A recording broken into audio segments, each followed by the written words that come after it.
and especially looking at how their behavior is affected by the place they live in.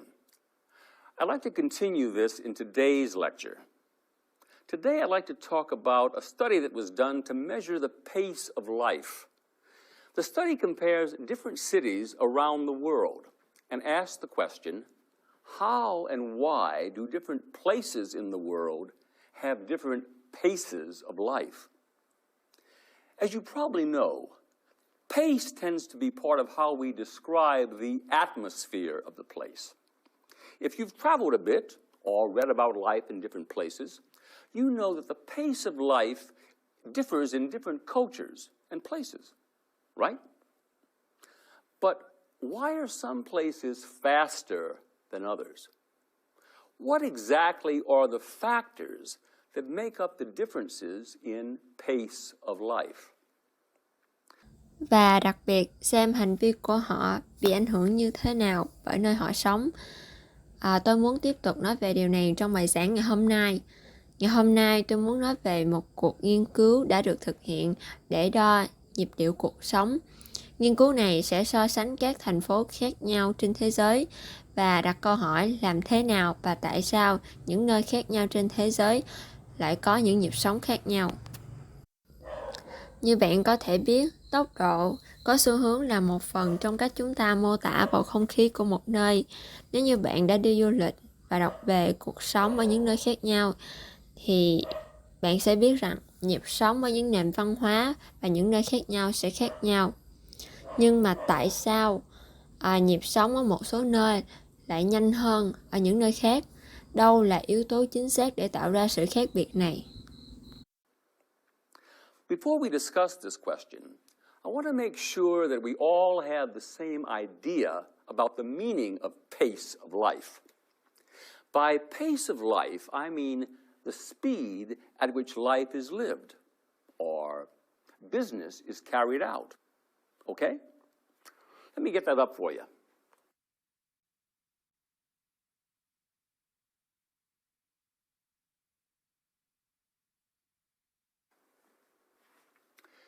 So what specific characteristics of places and cultures make them slow or fast?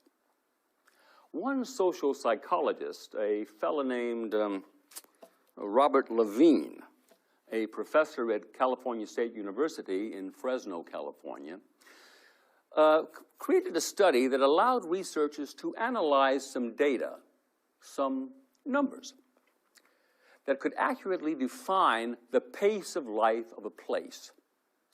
He wanted to know the answer to this question. What makes a place have a slow or fast pace? Trước khi thảo luận câu hỏi này, tôi muốn chắc chắn rằng tất cả chúng ta đều có cùng quan điểm về ý nghĩa của cụm từ nhịp sống. Nhịp sống là tốc độ sống hoặc tốc độ tiến hành công việc kinh doanh. Được rồi, hãy để tôi tìm thông tin cho bạn. Vậy, đặc điểm cụ thể nào của nền văn hóa khiến nhịp sống nhanh hay chậm? Một nhà tâm lý học xã hội tên là Robert Levine, giáo sư tại Đại học bang California ở Fresno, California, đã tạo ra một nghiên cứu cho phép các nhà nghiên cứu phân tích một số dữ liệu, một số con số để có thể xác định chính xác nhịp sống của một nơi. Ông ấy muốn biết câu trả lời cho câu hỏi này. Điều gì làm cho một địa điểm, một nơi có nhịp sống nhanh hoặc chậm? Here's how he and his researchers went about it. They analyzed and compared 31 different cities around the world. They looked at 3 different factors. Let me put them up here so you can follow. Right? What is the average walking speed of the place? Now, to measure that, he randomly selected people, both men and women, and watched the speed at which they walked in crowded downtown areas. He watched them as they walked a distance of 60 feet, or about 20 meters. Second, he looked at speed in the workplace. Now, he did this in an interesting way. He went to post offices all around the world. Yes, that's right, post offices. and he measured how long it took a postal clerk to sell someone a stamp. They measured the time that passed between when a clerk received the money and the customer received the stamp. They looked at how much time that took. Okay? Đây là cách mà ông ấy và các nhà nghiên cứu đã thực hiện. Họ đã phân tích và so sánh 31 thành phố khác nhau trên thế giới. Họ xem xét 3 yếu tố khác nhau. Hãy để tôi đưa chúng lên đây để bạn có thể theo dõi. Tốc độ đi trung bình của nơi này là bao nhiêu? Để đo được, ông ấy đã chọn ngẫu nhiên mọi người, gồm cả nam và nữ, và theo dõi tốc độ họ đi bộ trong các khu vực trung tâm thành phố đông đúc. Ông ấy quan sát họ đi quãng đường 60 feet hoặc khoảng 20 mét. Thứ hai, ông ấy xem xét tốc độ ở nơi làm việc, và điều này rất là thú vị, và cách này rất là thú vị. Ông ấy đi đến các bưu điện trên khắp thế giới, chính xác đúng là bưu điện, và ông đo xem một nhân viên bưu điện phải mất bao lâu để bán được một con tem cho ai đó. Họ đo thời gian trôi qua kể từ khi nhân viên nhận được tiền cho đến khi khách hàng nhận được tem. Họ đã xem việc đó mất bao nhiêu lâu. Are you with me so far? Yeah? Okay. Now, the third thing he looked at was how interested a place was in keeping accurate time on clocks. So, the researchers went to 15 randomly chosen banks and looked at their clocks. Then they compared the time on these clocks to the time reported by the phone company.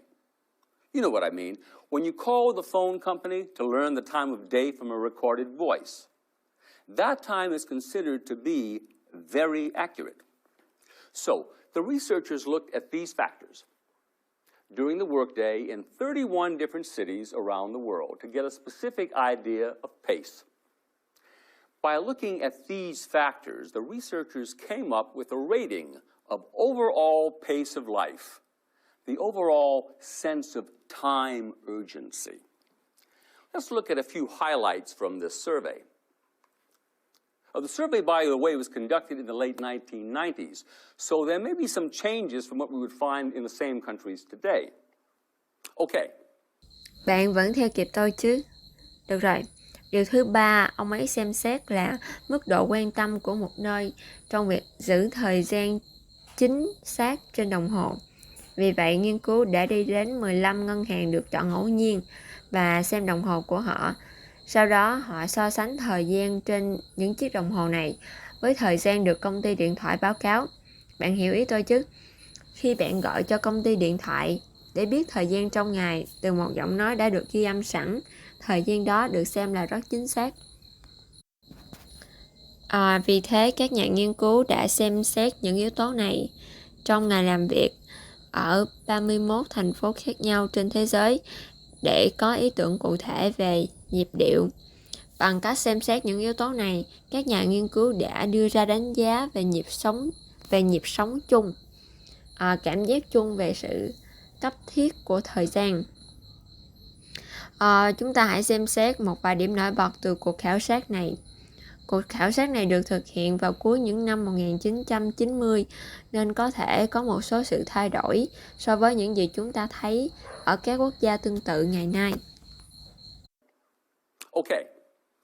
In the fastest category, Switzerland is in first place with high ranking in all three areas. Their clock accuracy ranked first.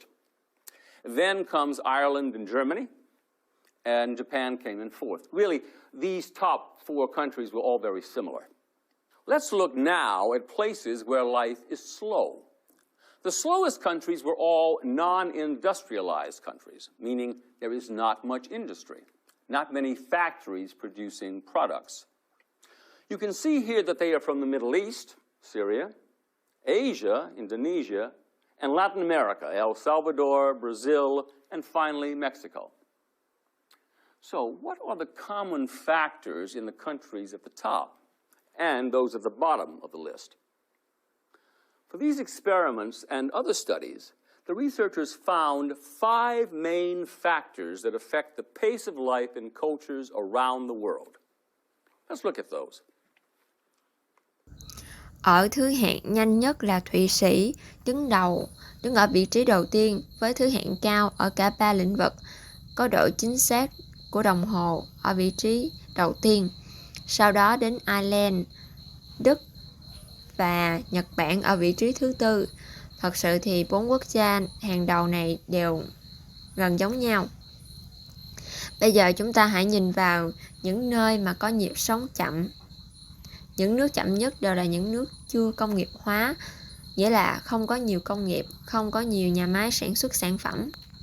Bạn có thể thấy họ đến từ Trung Đông, Syria, châu Á, Indonesia, châu Mỹ Latin, El Salvador, Brazil và cuối cùng là Mexico.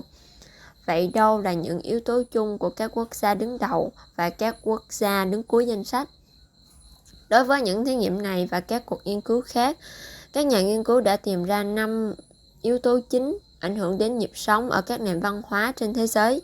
Chúng ta hãy cùng xem những yếu tố đó.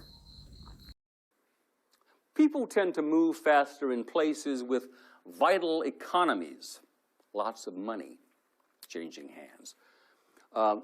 A high degree of industrialization, lots of companies. Larger populations, many people. Cooler climates, not the hot ones. And cultures that value individualism versus valuing the group. Interesting, don't you think?